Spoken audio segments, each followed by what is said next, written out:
Hey, Brian from Garage Mahal. Today I have a welding filter. It's 2 inches by 4¼ inches, and it fits most 2 times 4¼ welding helmets or masks or other similar protective devices, 2 independent wide-range photo sensors, solar power supply and replaceable battery, longer to product service life, UV IR protection up to shade 16, optical range 1/1/1/2. Not 100% sure what that means, but it's there. A variable shade range 3 to 5 to 13 stepless adjustment. Completely automatic, no switches or buttons to turn on. And if you're familiar with these auto shades, as soon as it detects like that you're welding, it will darken up instantly. As soon as you stop welding, it will come back. So let's open it up, take a look at what we get inside.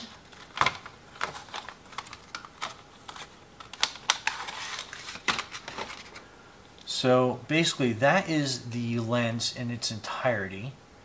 So I'll give you an idea. So there is the sensitivity ranges that you can adjust in here. I'll tell you if the battery's low. So it'll give you a delay and then the shade. So sensitivity, obviously you're adjusting it.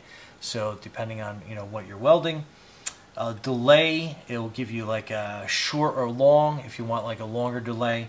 I usually keep on the shorter side myself personally. And then shade 5 to 13, again depending on what you're welding, you want to be able to adjust that. Has the battery here, so you basically pull this little tab and the battery is activated. And then it says please remove this protective film before using. So it's got like kind of like a preventive scratch resistance on that. And then this is the lens part that's probably going to be facing out depending on how your welding helmet is set up. Like this one, I have all the adjustments that are on the inside, so that will be different depending on your product. But anyway, so it is exactly 4¼ inches wide. So again, very important depending on the gap of your welding helmet. And then it is exactly 2 inches high. So that will give you an idea. So the dimensions are true. And other than that, that's your welding filter. Anyway, Brian from Garage Mahal, thanks for watching and be safe out there.